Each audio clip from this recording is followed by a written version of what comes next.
Auzubillahi minasyaitonirrajim. Bismillahirrahmanirrahim. Assalamualaikum warahmatullahi wabarakatuh. Allahumma aftah alaina innaka mansur alaina min khazain rahmatika ya arhamar rahimin. Baiklah, pada hari ini kita akan mempelajari satu tajuk, iaitu nama-nama hari kiamat. Nama-nama hari kiamat yang akan anda pelajari pada hari ini ada 5. Sila baca bersama-sama saya. Yaumul Akhirah, hari akhir dunia.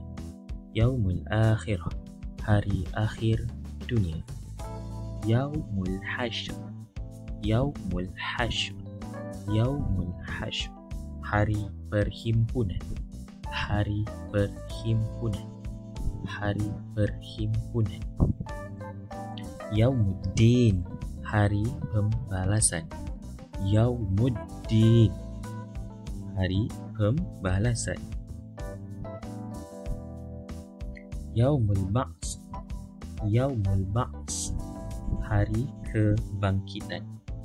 Hari kebangkitan. Yaumul Hisab, Yaumul Hisab, hari perhitungan. Hari perhitungan. Baiklah, yang seterusnya pada muka surat 45, baca, fahami dan fikirkan. Yaumul Akhirah, hari akhir dunia. Berlakunya kehancuran segala alam, semua yang hidup akan mati. Apa sahaja yang hidup di dunia ini akan dimatikan oleh Allah, apabila berlakunya hari kiamat. Kemudian apakah yang berlaku?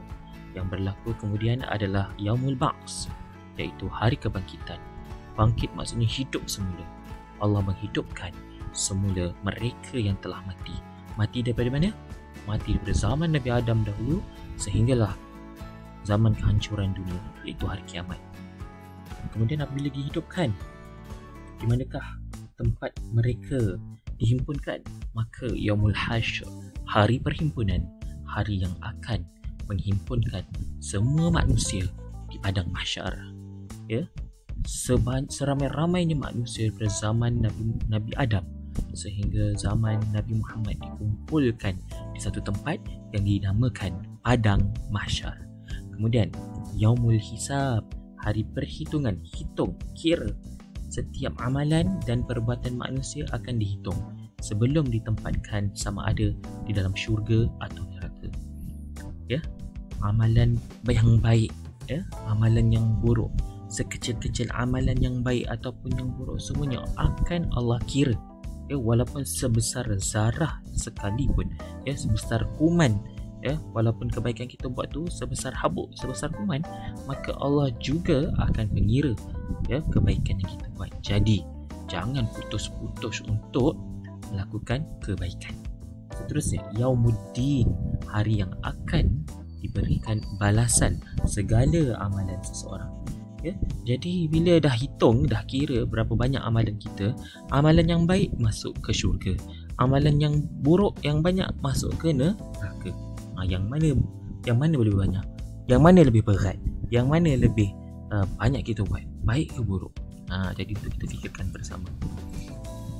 Jadi pada muka surat 46 ada dibincangkan 11 tanda kiamat yang besar, yang mana tanda-tanda kiamat ini sangat dahsyat untuk kita hadapi dan memerlukan keimanan dan ketakwaan yang tinggi. Kita perlu bersedialah sekiranya pada satu masa nanti akan sampai kepada kita. Macam mana kita nak sedia? Lakukanlah segala amalan kebaikan, lakukan amalan yang membawa kepada kita beriman kepada Allah SWT. Baik, yang pertama, munculnya Ad-Dajjal. Siapa Ad-Dajjal ini?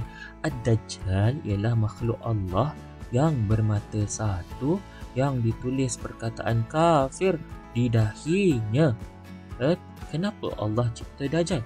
Untuk membawa kehancuran ke atas muka bumi. Dengan cara bagaimana? Dengan cara menghasut, memujuk, mengajak semua manusia yang lemah imannya, semua manusia supaya mengikut Dajjal. supaya menjadi pengikut Dajjal.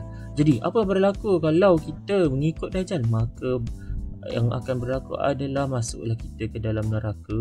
Sebab kenapa? Sebab Dajjal minta kita mengaku dia Tuhan. Ya, Dajjal minta kita mengaku yang dia Tuhan. Kemudian bila muncul Dajjal, turunlah Nabi Isa alaihi salam. Nabi Isa masih hidup lagi ya. Turun. Kenapa Nabi Isa turun? Untuk berperang dengan Dajjal. Berlaku satu peperangan yang besar. Kemudian keluar yang ketiga, keluarnya Ya'juj dan Ma'juj. Siapa Ya'juj? Siapa Ma'juj? Ya'juj Ma'juj ni adalah satu kaum. Kaum yang Allah cipta ya, kaum mestilah ramai ya, kaum yang Allah cipta untuk menghancurkan ya permukaan muka bumi ni, nak bawakan kepada kehancuran. Ya, kemudian yang keempat, matahari terbit dari barat. Terbit tu cara terbalik pula. Biasa terbit dari timur terbenam dekat barat, tapi ni terbit dari barat terbenam kat timur. Kemudian yang kelima, keluarnya Ad-Dabbah, binatang melata. Ad-Dabbah adalah seekor binatang ya, sejenis binatang ya, yang melakukan kerosakan ke muka bumi, yang membisik-bisikkan benda-benda yang tak baik pada manusia ya, Ad-Dabbah ini ya. Kemudian keluarnya asap. Yang keenam, keluarnya asap Ad-Dukhan. Asap ini sehingga menyelubungi bumi sehingga waktu siang seperti waktu malam ya. Kemudian yang ketujuh, dihilangkan Al-Quran, teksnya serta ingatan dari dada manusia. Bayangkan surah Al-Fatihah yang kita hafal itu, kita kemudiannya lupa. Ya, kita kemudiannya hilang di dada kita. Contoh surah Fatihah yang kita hafal tu kan hilang. Okey, tak ingat dah. Itulah yang berlaku ya ketika hari kiamat nanti, nak menjelang hari kiamat. Ya. Kemudian bertiup angin lembut yang mematikan orang-orang yang beriman. Allah menyelamatkan orang-orang yang beriman dengan mematikan mereka dengan cara yang baik, iaitu menghembuskan angin lembut. Angin lembut tu macam angin sepoi-sepoi bahasa, macam duduk tepi pantai, tahu-tahu je meninggal dunia orang-orang yang beriman. Masa tu. Okey, kemudian yang kesembilan, kehancuran Kaabah. Kaabah ni mana? Ya, Kaabah ni di Mekah lah. Kaabah ni apa? Kaabah ni adalah satu tanda ya, yang menunjukkan kepada arah kiblat kita. Satu tanda tanda arah kiblat ya. Yang kat tempat biasa, dan juga Kaabah ni adalah kawasan umat Islam untuk melaksanakan haji dan umrah ya. Di mereka tawaf di keliling Kaabah. Jadi maka apabila nak menjelang hari kiamat nanti, maka dihancurkan Kaabah. Yang ke-10, berlakunya 3 kali gerhana ya. Satu di timur, satu di barat, dan satu lagi di semenanjung Arab. Gerhana tu apa pula? Gerhana tu adalah satu fenomena apabila matahari, bulan dan bumi duduk dalam keadaan sejajar, sebaris, lurus. Okey, maka terbentuklah ya gelang-gelang cincin. Sebagai contoh, macam mana nak tunjuk ya matahari, gerhana matahari. Begini. Gerhana matahari. Okey, begini keadaan gerhana matahari ya. Okey.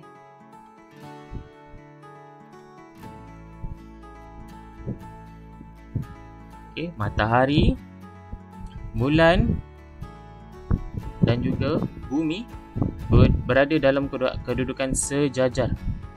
Maka jadilah gerhana matahari. Beginilah bentuk-bentuk gerhana matahari ya. Ada gelang-gelang cincin. Okey, harap jelas. Kemudian ya, yang terakhir adalah keluarnya api yang menghalau manusia menuju ke tempat perhimpunan di Syam. Ini api dikatakan daripada dalam tanah ya, menghalau manusia menuju ke Syam. Syam ni nama tempat ya. Manusia lari daripada api tu, takut mati terbakar, maka berkumpullah mereka di Syam. Maka inilah 11 tanda kiamat yang sangat menakutkan ya. Jadi kita sebagai hamba Allah yang beriman dan beramal soleh, kena kita sentiasa melakukan kebaikan, bukan saja untuk diri kita tapi untuk ahli keluarga kita juga. Doa ya, solat 5 waktu tidak tinggal, baca Al-Quran, buat kebaikan kepada semua manusia, ya. Baiklah, sebagai tugasan, sila siapkan buku aktiviti tauhid sehingga tajuk nama-nama hari kiamat. Ini adalah tajuk yang terakhir, ya, tajuk yang terakhir.